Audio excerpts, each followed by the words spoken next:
que ele fala, né? Aqui é a nossa literatura básica, além do livro original, então do Valuation, eu complemento com outras visões, né? Tanto do Asaf Neto, do Samonês e também do Serra e o Wickert.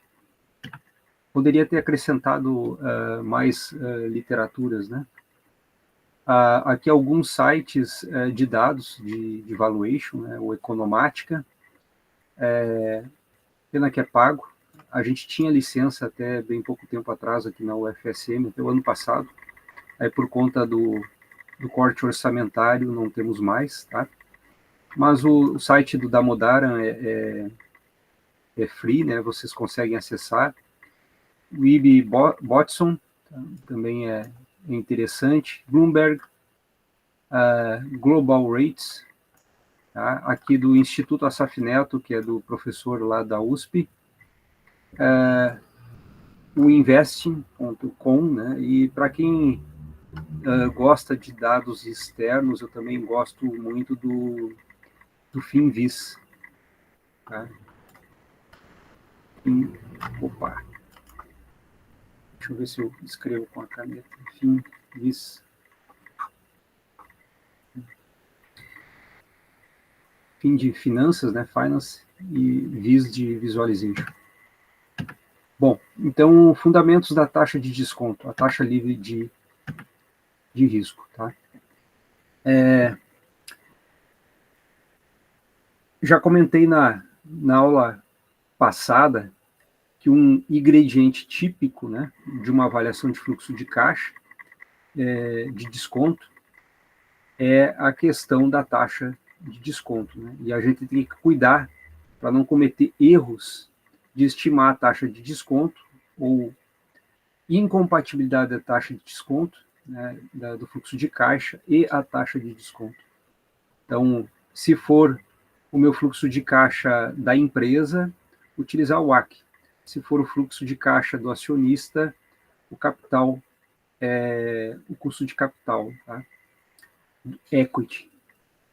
Em um nível intuitivo, a taxa de desconto utilizada, então, deve ser consistente, tanto com o risco, quanto com o tipo de caixa, então, que a gente está calculando. Tá? E é um erro bastante comum, por isso, dessa ênfase aqui sendo dada. Bom, então é o patrimônio líquido versus a empresa, né? Que a gente tem que cuidar. Fluxos de caixa de desconto, que forem fluxos de caixa para o patrimônio líquido, a taxa é o custo do patrimônio líquido, que é o famoso CAE. Enquanto, se o fluxo de caixa for para a empresa, é o custo de capital da empresa, que é o WACC. Tá? Outro cuidado importante é a moeda. A moeda que o fluxo de caixa são estimados também deve ser a moeda na qual a taxa de desconto ela está sendo estimada. Então, se eu estou analisando mercado americano, dólar. Se eu estou analisando mercado brasileiro, reais, né? Porque a taxa que eu estou calculando, ela está sendo calculada em reais, né? A não ser que eu utilize do demonstrativo de resultado, dados em dólar.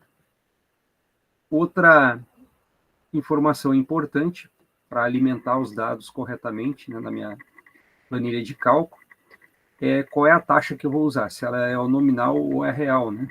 Tal como a taxa livre de risco, vai acontecer da gente ter vários títulos do Tesouro, e aí nominais e outras falando em IPCA mais alguma coisa.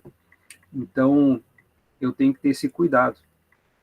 Tá? Se eu estou utilizando fluxo de caixa nominais, eu tenho que usar taxas nominais. Senão, tem que fazer a conversão. Aqui está sendo indicado de como se faz a conversão de taxa de juros aparente, o que está aparente, por detrás do valor, né, real, que é a nominal, que é dado por 1 mais a taxa de inflação, vezes 1 mais a taxa real. Tá? Então, essa aqui é a forma de relação entre a taxa nominal e a taxa real, é dada por essa equação que está aqui sendo colocada em vermelho.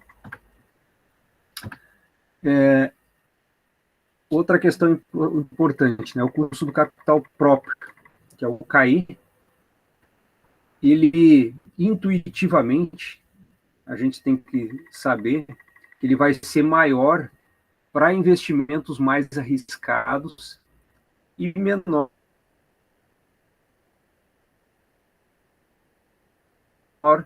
para investimentos mais seguros. Tá? Então, eu olhar a taxa de classificação de uma empresa AA para uma empresa B, né, uma empresa C, à medida que vai caindo esse ranking, eu tenho que esperar um custo de capital mais alto.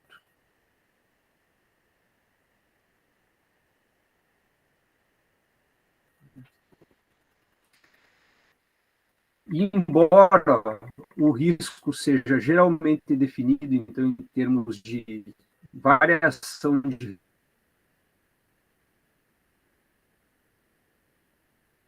retornos reais, em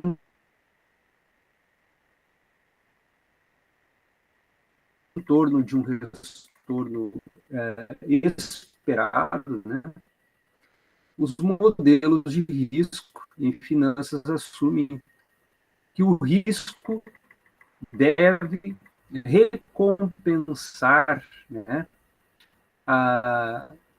o capital. Tá? Então, portanto, é incorporado a taxa de desconto. Então, aumentou o risco, aumentou a minha taxa de desconto. Isso que a gente considera para um investidor chamado de investidor marginal pela literatura, né, no investimento. Tá?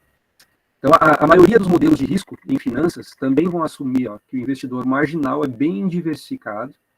Então, eu estou assumindo no modelo de fluxo de caixa descontado, né, de valuation, que o investidor padrão, ele é um investidor marginal e bem diversificado. Né? Ou seja, ele vai incorrer somente no risco não diversificado, que é o risco de mercado. Né?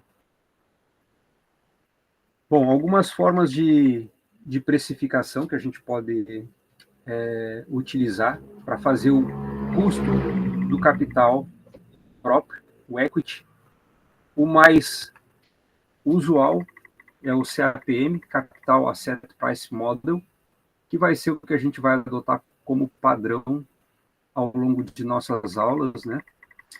Que o CAE, então, é a esperança do retorno, é uma taxa livre de risco,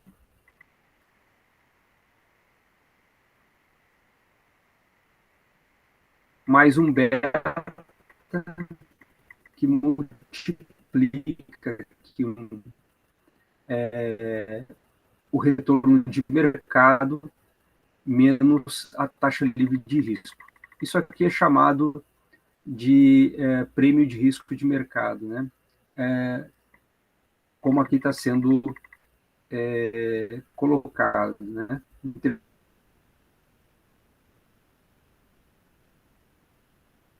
Enterprise Risk Premium, em inglês.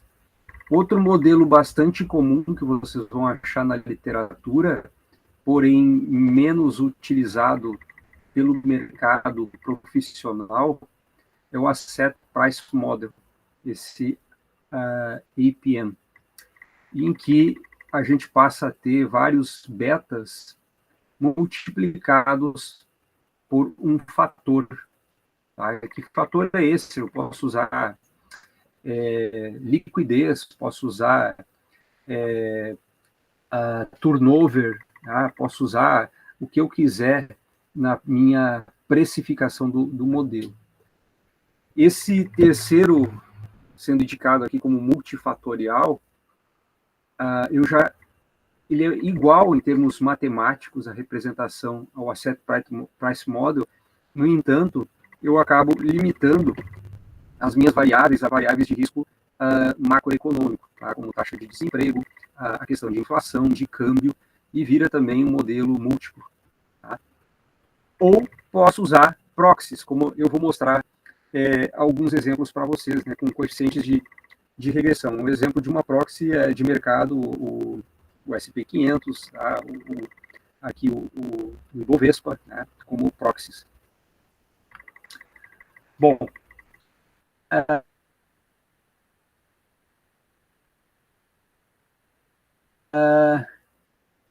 então o modelo que a gente vai usar, o mais comum, que é o Capital Asset Price Model,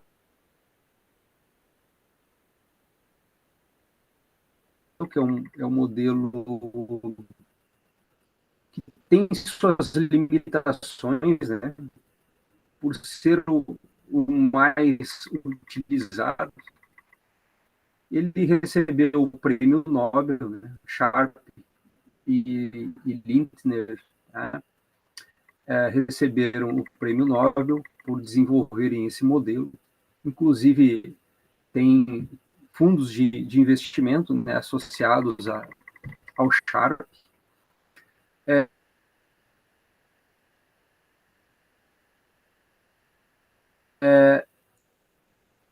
E essas críticas são bem justificadas, porque nas últimas 4 décadas,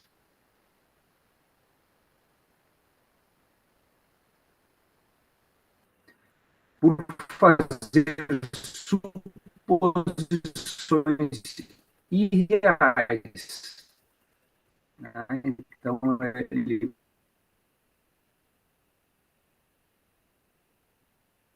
não reflete, não é a realidade de forma adequada.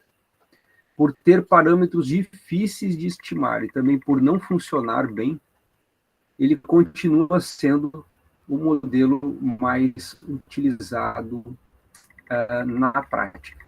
Por conta de todas essas desvantagens, né, e muitos cursinhos de valuation utilizam um beta igual a 1 no cálculo do valuation, né, de forma bastante simplista, tentando dizer, não, o beta é 1, então, ou seja, o risco da empresa é exatamente o mesmo risco de mercado. Tá? Então, no CAPM, o custo de capital próprio é uma função, então, de 3 variáveis pela equação, né, uma equação de primeiro grau, que é a taxa livre de risco, o beta em si, e o prêmio de risco de capital, né, que é a diferença entre o retorno de mercado e o retorno da taxa livre de risco. Tá? Então, tem que ter um prêmio para mim investir em ações. Né? O Ibovespa, aqui no Brasil, ele tem que ter, ao longo do ano, pegando um ano, um retorno percentual maior do que minha taxa livre de risco, né? Do que o Tesouro Direto. E a gente tem verificado que, nos últimos anos, dada a taxa de Selic bastante elevada, tem acontecido não correr esse prêmio. Tá? Então, só aí já mata todos os pressupostos de aplicação do valuation no mercado nacional. Vale mais a pena investir em títulos de renda fixa do que no mercado de ações por não existir esse prêmio. Tá? Como exercício, né, para a próxima aula, vocês analisarem a taxa de retorno acumulada, né, anual, no Ibovespa e comparar com os 14% que está sendo pago agora pelo Tesouro Direto. Então, na prática, os títulos de governo são usados como taxa livre de risco. Essa é a prática mais comum. Né? Então, a gente pressupõe que o governo, a gente está seguro com eles, né? Se abraçar neles. O prêmio de risco históricos são usados para o prêmio de risco. Né? Então, prêmio de risco histórico. Eu olhar para o passado do Ibovespa, o passado do Tesouro Direto, e vou comparar, né? É o que eu vou ter com mensuração de prêmio. Então, isso é importante, o horizonte de tempo do investimento. Né? Valuation é de longo prazo. A gente vai considerar aqui, normalmente, 10 anos de investimento nas nossas projeções. Tá? Teoricamente, seria para infinito, né? Mas a gente não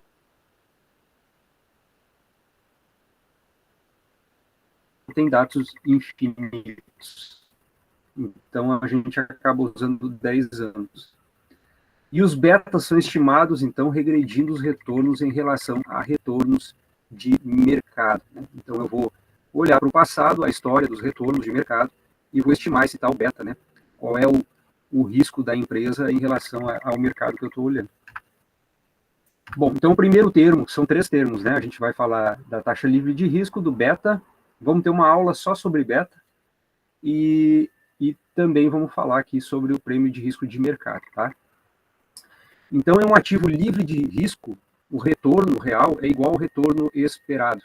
Então, eu já coloquei aqui do lado, ó, eu tenho uma curva de Gauss com desvio padrão, aqui só coloquei um desvio padrão para cada lado, então eu teria um intervalo de confiança aqui de 68%, né? E a minha esperança de retorno, numa taxa livre de risco, ela não tem desvio padrão. Tá? A curva de risco dela não existe. Ela é simplesmente uma linha vertical. Essa é a minha taxa. Essa é o pressuposto. E a gente sabe que não é assim. Basta olhar o governo, cada reunião do cupom está alterando essa taxa livre de risco para cima, aumentando, né? Quando ela quer reter a moeda, diminui a atividade econômica, e para baixo, né? Quando ela quer aumentar a quantidade de dinheiro no mercado, né? Tentando aquecer. Ele é falho. Ele é falho, porque ele varia ao longo do tempo, tem uma variabilidade, inclusive da taxa livre de risco, mas o modelo pressupõe que ele é fixo no horizonte de tempo. Então, em 10 anos, em 10 anos, quantas vezes o Brasil já mudou de 2% para 14%? Em 3, 4 anos, né? Mostrando o quão difícil é aplicar no nosso mercado brasileiro, e por isso é difícil de chamar ele de mercado eficiente. Né? Então, para que o investimento seja livre de risco, ele tem que ser livre de inadimplência. Tá? E aí, já aconteceu no Brasil, com o presidente Sarney, né? Depois teve o empréstimo compulsório, também com o Collor, tá? Então o risco existe, né? Aí, bom, os Estados Unidos é que a gente tem como referência de que eles não dão calote, né? Em 10 anos, acredito que não, mas se a gente olhar para o passado deles, inclusive eles, né, eles nasceram de um calote. Eles romperam com a Inglaterra e disseram assim, eu não pago. Não pagaram até hoje, né, 200 anos depois, tá? 300, quase, né? Então, o horizonte de tempo é importante. Né? Assim, as taxas livres de risco na avaliação vão depender de quando se espera que o fluxo de caixa ocorra e variarão ao longo do tempo, tá? Então, essa é a expectativa da gente. A gente confia lá no Banco Central americano, né? E se seus fluxos de caixa se estendem a longo prazo, né? E se a taxa livre de risco deve ser uma taxa livre de risco também de longo prazo. Então, tudo que a gente espera deles é estabilidade, né? As regras do jogo uniforme, sem variabilidade, para mim conseguir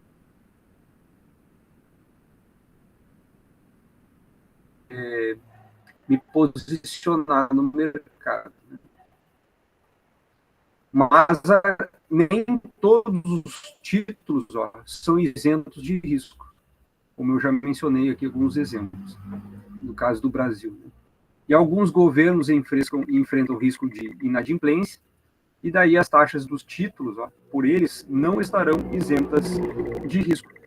E é o que se tenta mensurar. Tá? A gente tenta, no modelo, incorporar essa ampliação de risco em relação ao mercado americano, né, que, teoricamente, não dá calote. Tá? Em um curto espaço de tempo já aconteceu da gente dar calote. Então, é cobrado um valor a mais. Tá? Então, vamos começar de uma forma fácil, né? Uma taxa livre de risco em dólares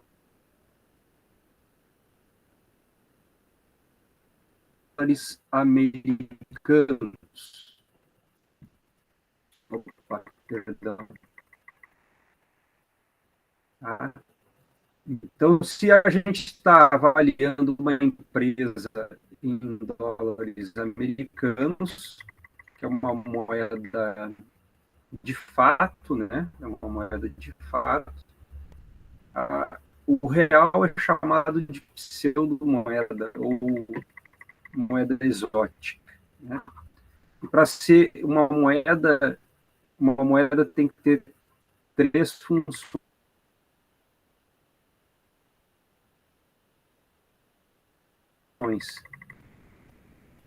E o real desempenha só duas.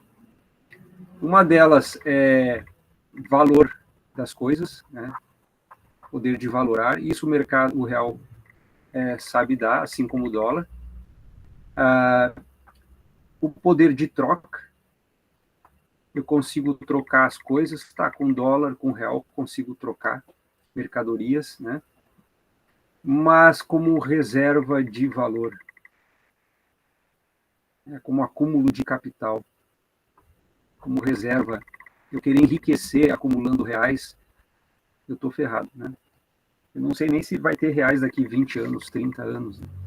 Olhar para 30 anos para trás não era real, era outras moedas. Então, começando fácil, né, utilizando uma moeda estável. Por isso, muita gente migra para ouro quando da crise, né? Que nem o dólar já aconteceu nos anos 70, a gente teve um calote americano, né? Com o presidente Nixon, né, quebrando a paridade do ouro com o dólar. Bom, então, na prática, tentamos usar uma taxa do Tesouro como taxa livre de risco. Mas isso é baseado na presunção, então, de que os Estados Unidos é livre de inadimplência. O ano passado, ou 2 anos atrás, se o Senado americano não aprovasse a ampliação do limite do teto de dívida americana, pela primeira vez ele estaria dando, teoricamente, primeira vez, o calote, né? Mas já deu lá com o presidente Nixon e lá atrás também com a independência. E se você aceitar, então, que a premissa é livre, então, de default, você ainda tem várias opções, né? Olhando para o Tesouro americano. Tá? Tem títulos de 3 meses a 30 anos. Né? Tem em dados reais e em dados nominais, né? Incorporando as TIPS, Inflation Protected Treasuries, né? Ou tesouros nominais. Bom, na nossa avaliação, como ela é de longo prazo, né? Em termos nominais, a gente poderia usar os títulos de 30 anos, tá? Como referência. O problema da gente utilizar 30 anos, se eu estou analisando longo prazo, é que as outras variáveis do modelo, o beta, o retorno de mercado, é muito difícil conseguir 30 anos. Se eu olhar para o SP500, boa parte das empresas não tem 30 anos. Tem empresas com 2 anos, tem empresas com 5 anos, né? Uma Tesla não tem 30 anos, tá? Então, tem muitas empresas que eu não vou ter dados de 30 anos. E por conta disso, então a gente acaba usando 10 anos. Tá? O ideal seria 30 se eu estou pensando em investimento de longo prazo, né? No valuation, considerando uma vida infinita da empresa. Criar um console, né? Ter renda para todo sempre, para mim, para meus filhos, para os netos, usando de 10 anos. Bom, uma forma simples de eu calcular a taxa livre de risco em uma moeda diferente do dólar, como o real, seria utilizando uma taxa a termo, né? Sendo considerada aí a taxa de câmbio da moeda. Então, o real hoje está quanto? 5,60? Né? Então, para mim calcular essa taxa aqui, vou chutar aqui o valor, 5,60, né? Para cada $1. Isso aqui reais. Para cada $1. É o meu primeiro termo. Mais agora a minha taxa livre de risco estrangeira, né? E no caso do Brasil, hoje está o quê? 14%, né?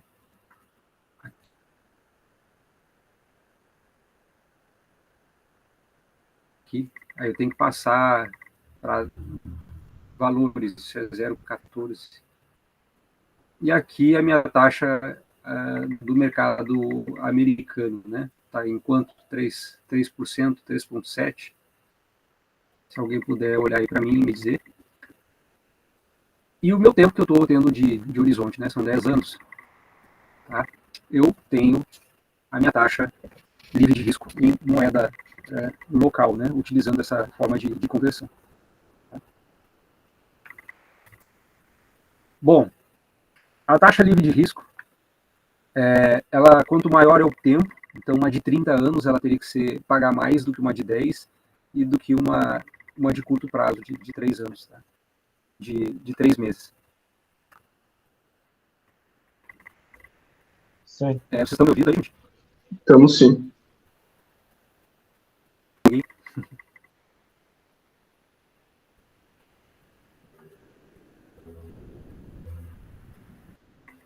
Aí, beleza. Beleza, obrigado pelo feedback, tá? Show. Qual é a taxa hoje praticada aí de tesouros T-bonds de 10 anos americano? Uma pesquisa rápida no Google.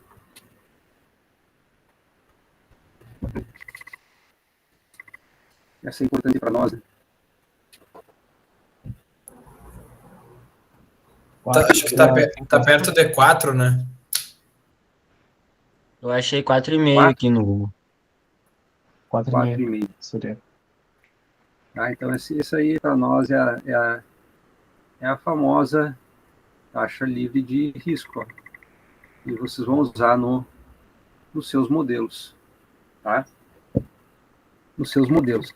Isso aqui é para 10 anos. Vai ser o T-bond de 10 anos. Né? Então, se a gente for calcular o meu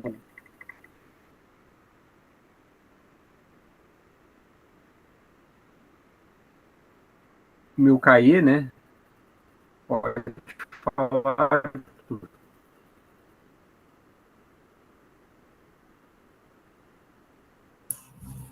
Não, eu queria perguntar, o prazo máximo então seria os bons de 10 anos, mais do que isso já ficaria meio que inviável ou não teria como, sei lá, fazer uma análise mais concreta?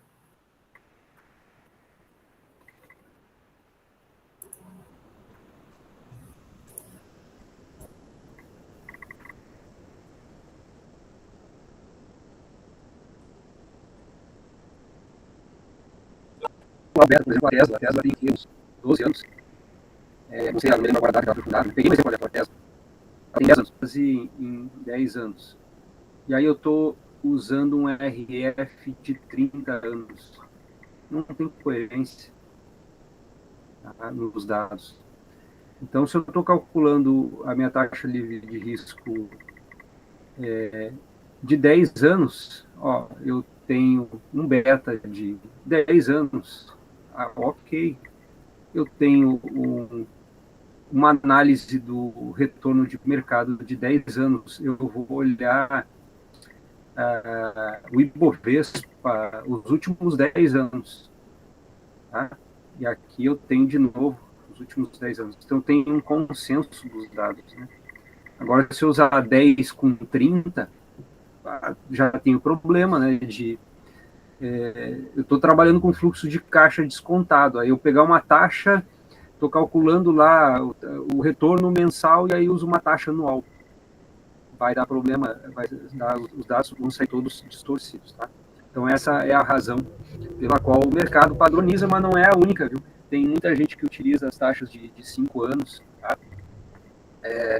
Porque tem mercados que são mais recentes, com empresas mais novas, né? Então vai muito de você justificar o modelo, mas o mais comum é o 10 anos. E essa figura que eu estou mostrando aqui mostra que as taxas de juros de longo prazo, elas tendem a ser maiores do que as de curto prazo. O que está em azul é curto prazo e em vermelho longo prazo. Então está mostrando o mercado alemão, francês, né? Aqui também holandês. Todos eles, vocês percebam que aumentou o tempo, aumentou os juros. claro, eu vou deixar o dinheiro mais tempo parado, o pagamento tem que ser maior. Mas acontece de ter países como esse aqui, que é a Grécia, de ter uma inversão da taxa de juros, né? De você ter títulos de curto prazo pagando uma taxa maior do que de longo prazo. Isso também tem acontecido recentemente, aconteceu aqui na Argentina, né? Esse tipo de inversão, o governo precisar de dinheiro de imediato, né? E aí começa a fazer esse tipo de inversão. Então, já coloca também na sarjeta, né, a nossa análise de valuation, o nosso fluxo de caixa tem que atender os pressupostos. Se não atende os pressupostos, o modelo ele vai dar um resultado mentiroso, né, de análise. Aí eu teria que incrementar por conta da taxa de risco sendo maior, né? O meu KE tem que ser maior, tá? Por conta de maior risco. Bom, deixa eu avançar. Um exemplo aqui de taxa de risco nominal em real, né? Eu olhar o governo brasileiro com títulos de 10 anos e uma taxa de juros de 9. Atualmente está 14, né? Aí lá 2013 era 9. E o rating soberano, que é a classificação dada pelas empresas, em seguida eu já vou mostrar, tem 3 empresas que o Banco Central americano reconhece como sendo oficiais para a classificação de rating, que nada mais é uma medida de bom pagador, que nem no Brasil tem como é que é a base de banco de dados positivado, negativado, né, com relação a pessoas físicas. A mesma coisa é feita com empresas e com países, tá? E o Brasil normalmente tem essa classificação Baa2. Isso representa que tem um risco, né, de 1,75% de inadimplência. Bom, por trás disso tem toda uma lógica, uma técnica de cálculo desse 1,75, que eu até poderia ilustrar, falar alguma coisa aqui de como é que se chega a esse valor milagroso dentro das empresas, né, dentro das companhias, mas é um cálculo feito como uma proxy, pegando lá nível de endividamento, taxa de liquidez, né, analisando o montante de divisas do país, né, e aí, dado uma cesta de itens, é calculado esse percentual, tá? Então, no caso do Brasil, em reais, a taxa livre de risco, ó, é o título do Tesouro Direto, de 10 anos, menos esse spread de inadimplência, tá, da Agência de Avaliação de Risco americana, que dá 7,25, 9 menos esse 1,75. Bom, eu trago qual é a renda, taxa de rendimento, né? Taxa livre de risco atual no Brasil. Peguei agora 8h30 da noite, esse dado 2035, ou seja, 10 anos, estamos em 2025. Então, essa aqui é a taxa nominal, porque está incorporando a inflação, né? Ah, mas e se eu pegasse a outra, aí eu tenho separado, né? Tenho separado os montantes, eu teria que calcular a minha taxa de real mais a inflação, e aí não é essa soma como está sendo colocada aqui, né? É a fórmula que eu indiquei antes, que é 1 mais a inflação multiplicado por 1 mais a taxa real, eu teria a taxa nominal. Então, o mais prático é usar o que o governo paga, né, nominalmente. Tá? Aqui estão as empresas que fazem classificação de rate. Tá? A Fitch Ratings, a Moody's Tá? Vocês também vão achar do SP500, né? Da Disclosure SP Global, e vão encontrar, aí ela não é uma agência,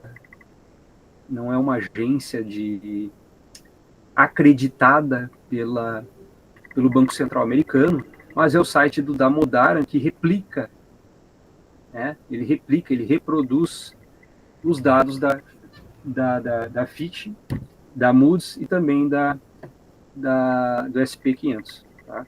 Da Global SP500, que é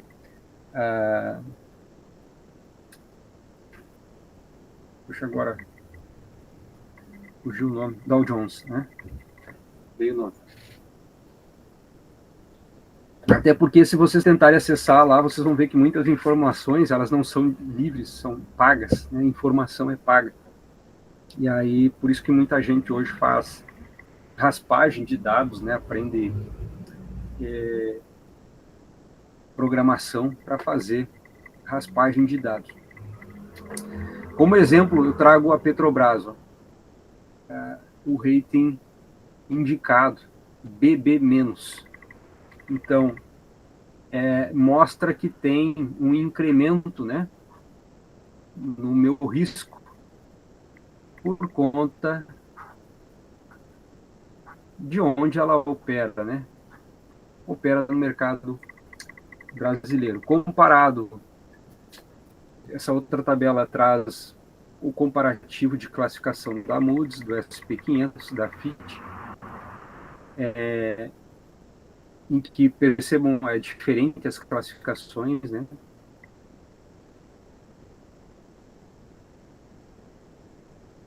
Tem para curto prazo,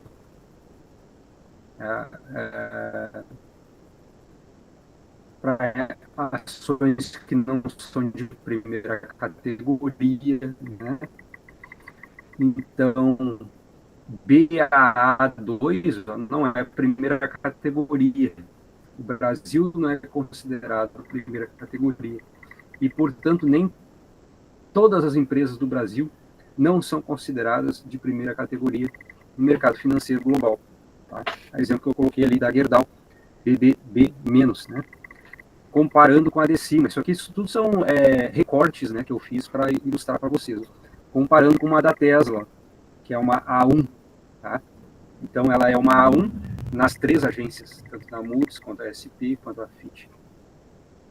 Isso, o que acontece?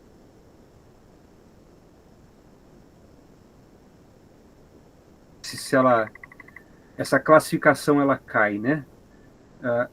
Vai aumentando o valor do CAI. O CAI aqui é maior, o retorno esperado do que desse aqui, né?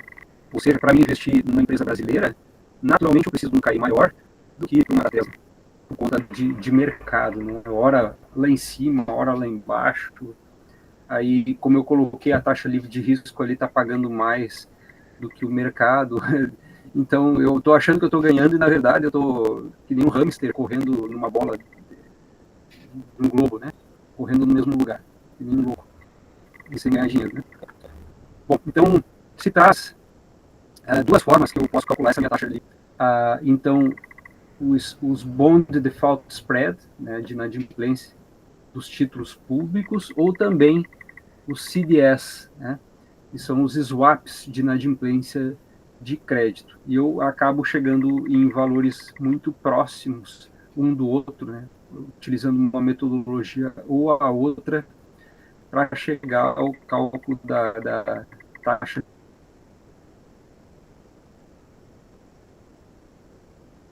livre de risco. Nas lâminas, como está sendo colocado embaixo, ó, tem sempre os links. Eu coloco o link da página da Modara, ali onde vocês conseguem as informações, tá? Dessa classificação. Então, o spread de inadimplência, né?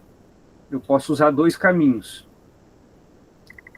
Com base, então, nos títulos do país negociado, e aí eu calculo o spread padrão, que nem eu mostrei o exemplo do Brasil, que era 9% menos 1,75, né?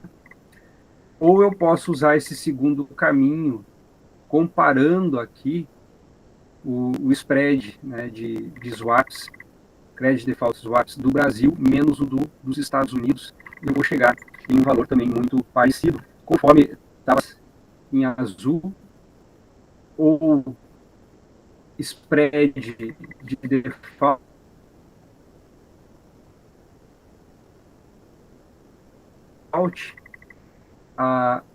elas quase que se sobrepõem, os cálculos, tá? As duas curvas quase que se sobrepõem, então eu consigo chegar a um valor de taxa livre de risco muito próximo, tanto com uma técnica como pela outra. E mais. O spread de inadimplência, ó, e prêmio de risco. Tá? Então agora a gente vai começar também a falar de prêmio de risco. É muito comum eu querer fazer uma correção, então sendo mais rigoroso no cálculo, em termos acadêmicos, tá? Não vou dizer científicos, porque isso não é uma ciência, né? Tem muita da crença, né? da questão da racionalidade, tá? Mas em si a gente não consegue comprovar de fato o valor intrínseco, se ele existe numa empresa. É eu fazer essa correção ainda do meu desvio padrão do mercado de ações pelo desvio padrão do mercado de títulos, tá? Lembrem que eu falei que o RF ele não é fixo.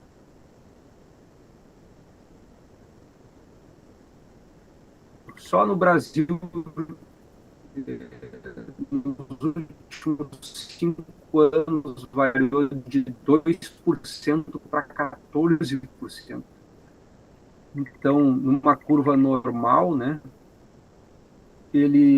esse RF aqui saiu de 2, foi para 14. Tá? Então, eu posso fazer uma correção, como aqui sendo indicado, calculando o desvio padrão do título e desvio padrão do mercado de ações. Tá?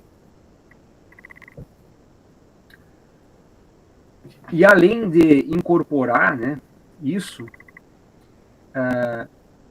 eu vou considerar o Country Risk Premium, né, um prêmio de risco de mercado, de operar no mercado brasileiro, além da taxa livre de risco, né, eu considerar um prêmio de mercado. Eu já vou mostrar para vocês.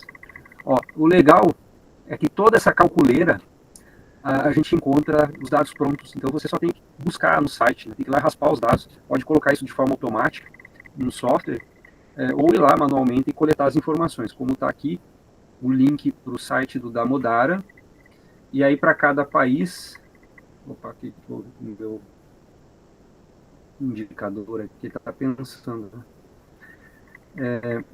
Para cada país, ele traz a classificação do Moody's, aqui o Default Spread, Country Risk Premium, né, que é o prêmio de risco.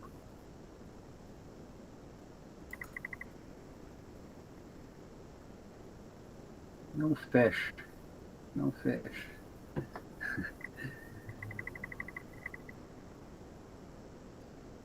Reiniciar o programa, fechar o programa PowerPoint. E agora? Vou ter que fechar, gente. Vamos ver se aguardar o programa responder. Vocês estão me ouvindo? Sim. Aí, voltou. Tá. Beleza. Então, obrigado pelos retornos. Tá. Então, a gente só tem o trabalho de olhar, escolher o país, como o caso do Brasil, BA22, BA2, o Default Spread 2,56, né? O Country Risk Premium 2,97. Tá? O Country Risk Premium a gente vai ver também como calcular na próxima aula. Hoje o foco é mostrando a taxa livre de risco, que é um dos fatores, né? Um só dos fatores. Bom, então, isso tudo pode ser resumido no matematiquês por essas equações, né? O prêmio de risco do patrimônio, Equity Risk Premium, tá? É o prêmio de risco do patrimônio líquido, que é o prêmio de risco do mercado americano, menos a taxa livre de risco americana, mais um country risk premium. Se eu for para o mercado, pensando num investidor americano que traz o dinheiro para o Brasil, né? Isso sempre aparece na Rede Globo, lá com o William Bonner falando, acho que ainda é ele, né, o apresentador, faz tempo que eu não olho. Ele vai dizer, se teve um fluxo ou um efluxo, né? Um influxo ou efluxo de dinheiro, de divisas no mercado brasileiro. Tá? Então, o pessoal vai calcular o country risk prêmio e vai chegar ao prêmio de risco do patrimônio.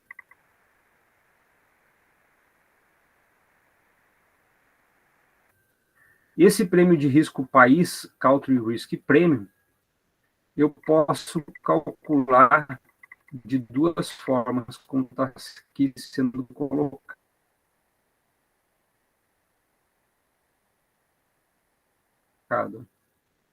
Que é o meu spread de inadimplência, é o spread de inadimplência que vai estar lá na Fitch, na Moody's, na SP500, e vou corrigir pelo que eu mostrei antes, o desvio padrão das ações do país sobre o desvio padrão dos títulos do país. Eu tenho o country risk premium.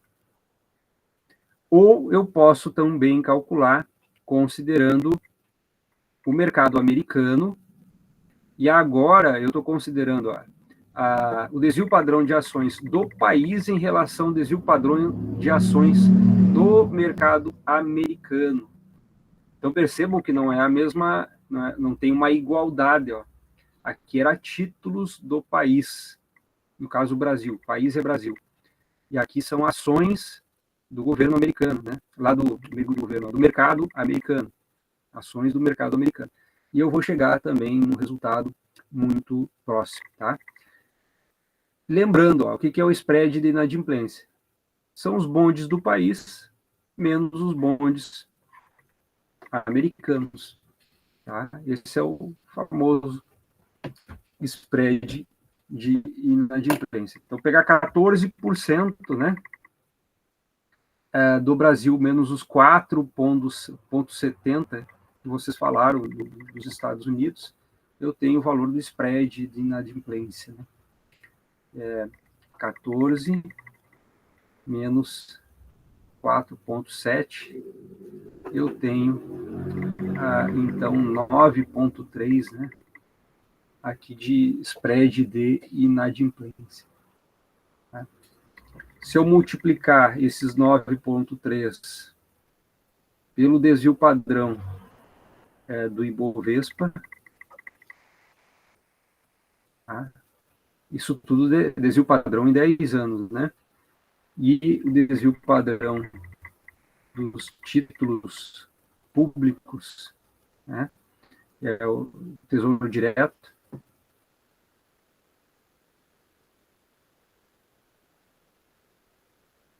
Eu teria o country risk premium, tá?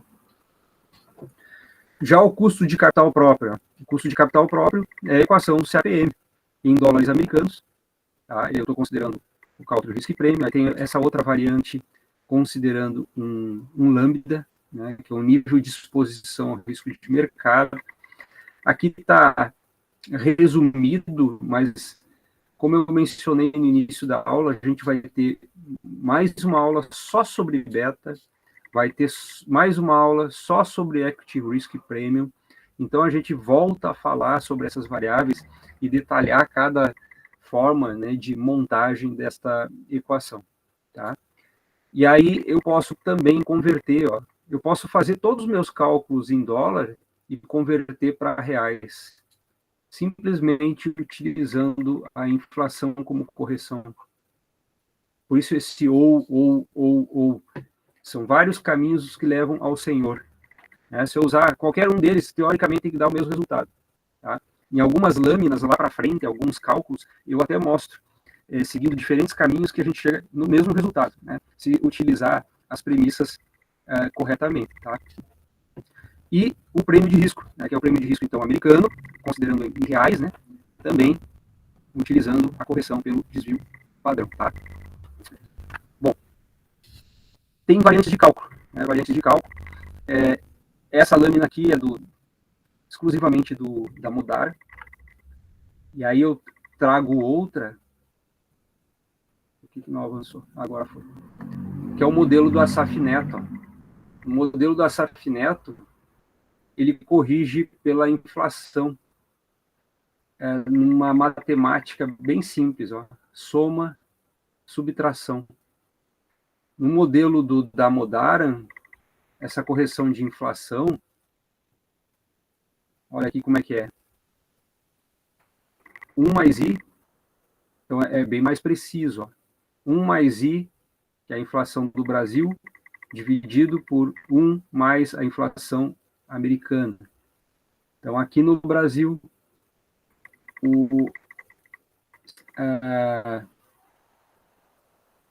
o Asaf Neto já fez uma simplificação. Aí, ó. Utiliza dessa forma. Tá? Aí tem outra variante, vocês vão encontrar, considerando também prêmio de risco, prêmio de tamanho da empresa. O modelo do Serra e do Wickert, né, vão encontrar dessa forma aqui de cálculo. E aí ele utiliza a mesma conversão da Modara. Tá? Aqui tem uma explicação da taxa livre de risco, que é o Yield to Maturity, que é os T-bonds de 10 anos, tá? Podendo ser de 20 ou 30. Tem uma explicação para vocês darem uma lida depois, né? O SP500 é uma média geométrica, esse é um detalhe interessante, não é uma média simples de 10 anos, tá? Então não é utilizado uma média simples nos cálculos.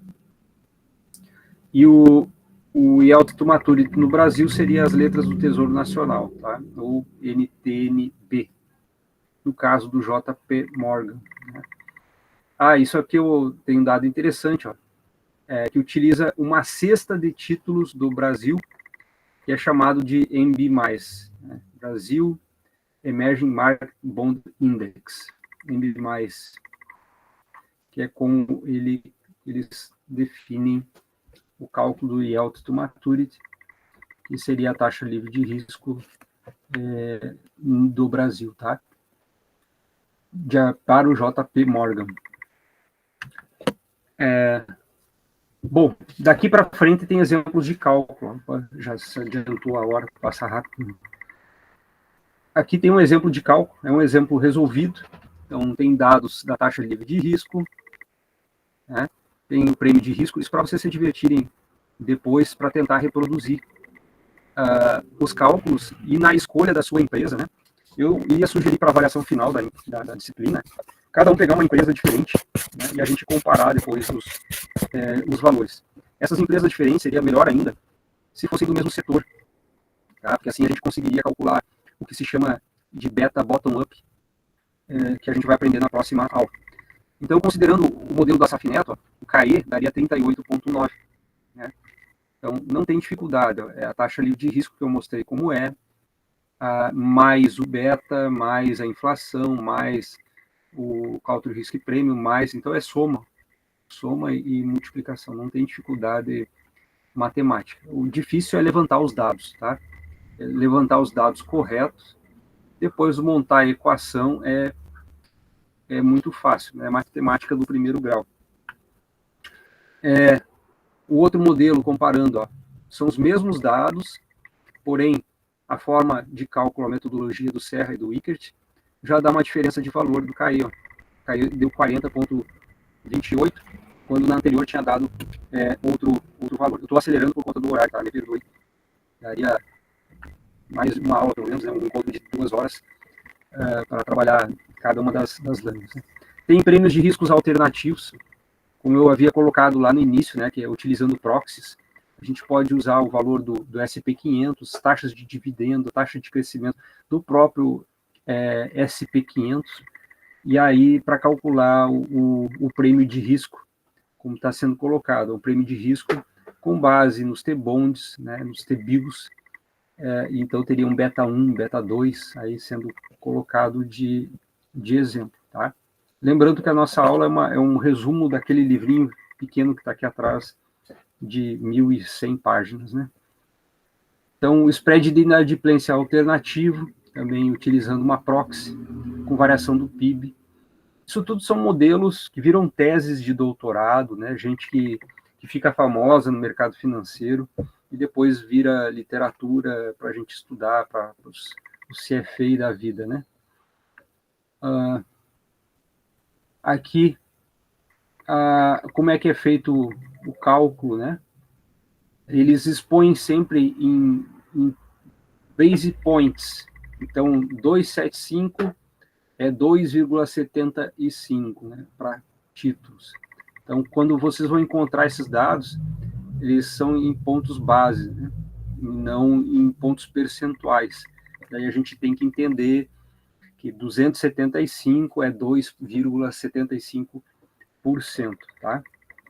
No caso do CAA3 é 1.000 pontos, né, base, significa, então, que a gente tem aí 10%, né, de valor. Bom, aqui a taxa livre de risco, um histórico mostrando os diferentes países, isso é interessante para a gente saber o tamanho do nosso país, em termos de risco comparativo, né? E a gente nem aparece nos 20 principais iniciais, né? Bom, o Brasil é 2% do mercado financeiro global, né? É muito pouco. Tá? E essa era a aula de hoje. 1 hora, dado que a gente começou um pouquinho atrasado, né? Como eu disse, gente, é uma aula teórica, né? Então, a gente tenta dar base para montar os nossos modelos depois, tá? Essa base que vai fazer diferença nas competições e até mesmo na arguição de vocês amanhã depois no mercado profissional para convencer alguém de que a tese de valor que vocês montaram ela é superior, né? Tá? Obrigado. No mais, o que vocês podem fazendo? Repliquem as lâminas, o exercício, leiam para entender como é, corram atrás dessas informações, tem os links nos slides para vocês terem as fontes originais ali da Modarium, para tentar acessar o site da Moody's, né? Ver como é que é a dificuldade de coletar essas informações e como é fácil quando a gente tem elas prontinho, tá? E aí já vão pensando na empresa de vocês, né? Taxa livre de risco vai ser igual para todos. Então, podem trocar informação um com o outro para saber o que pegou, a fonte dessa informação, né? O bom é sempre utilizar as fontes originais, né? O Banco Central Americano, o Tesouro Direto ali, como foi colocado, que já é um site oficial, e montando a base de dados de vocês para fazer o valuation de aprendizagem, né? De aprendizagem do curso. Tá? Obrigado, um bom descanso. Até a próxima aula. Boa noite. Obrigado, Alexandre. Boa noite. Tchau. Valeu, Obrigado. Alexandre. Boa noite. Boa noite. Boa noite, pessoal. Até semana que vem. Valeu, se Deus quiser.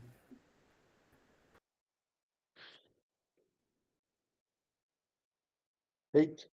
Obrigado, professor. Amor.